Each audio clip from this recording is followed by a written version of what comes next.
নমস্কার, আমি পৃথা। আজ পাঠ করব রবীন্দ্রনাথ ঠাকুরের পুনশ্চ কাব্যগ্রন্থের একটি কবিতা নাটক। নাটক লিখেছি একটি, বিষয়টা কি বলি। অর্জুন গিয়েছেন স্বর্গে, ইন্দ্রের অতিথি তিনি নন্দন বনে।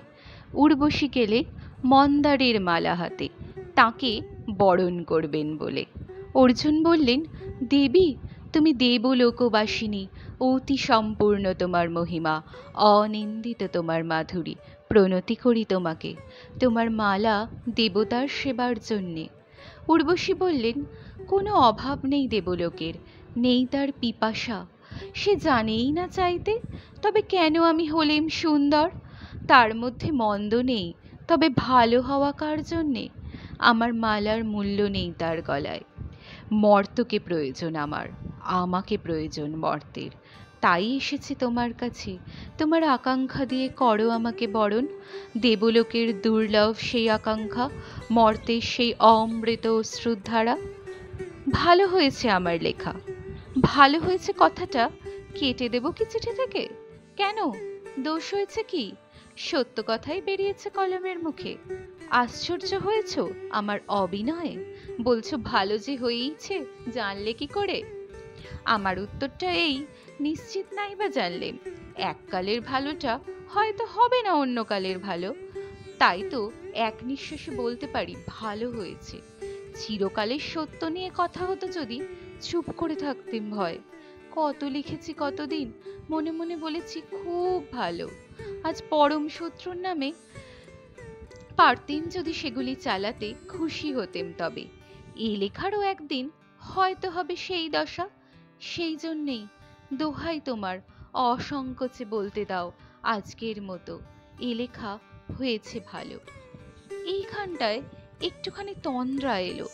হঠাৎ বর্ষণে চারিদিক থেকে ঘোলা জলের ধারা যেমন নেমে আসে, সেই রকমটা। তবু ঝেঁকে ঝেঁকে উঠে টলমল করে কলম চলল, যেমনটা হয় মদ খেয়ে নাচতে গেলে। তবু শেষ করব এ চিঠি। কুয়াশার ভিতর দিয়েও জাহাজ যেমন চলে, কল বন্ধ করে না। বিষয়টা হচ্ছে আমার নাটক। বন্ধুদের ফরমাস ভাষা হওয়া চাই অমৃতাক্ষর। আমি লিখেছি গদ্যে, পদ্য হলো সমুদ্র, সাহিত্যের আদি যুগের সৃষ্টি, তার বৈচিত্র্য ছন্দ তরঙ্গে কলকল্লোলে। গদ্য এলো অনেক পরে, বাঁধা ছন্দের বাইরে জমালো আসর, সুশ্রী কুশ্রী ভালো মন্দ তার আঙিনায় এলো ঠেলাঠেলি করে।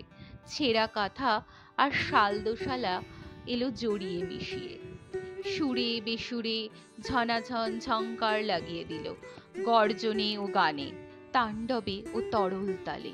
আকাশে উঠে পড়ল গদ্য বাণীর মহাদেশ, কখনো ছাড়লে অগ্নি নিঃশ্বাস, কখনো ঝরালে জলপ্রপাত।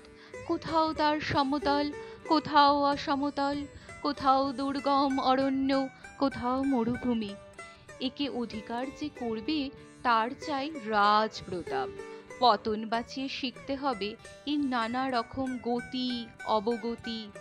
বাইরে থেকে এ ভাসিয়ে দেয় না স্রোতের বেগে, অন্তরে জাগাতে হয় ছন্দ, গুরু লঘু নানা ভঙ্গিতে।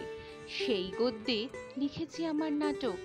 এতে চিরকালের স্তব্ধতা আছে আর চলতিকালের চাঞ্চল্য।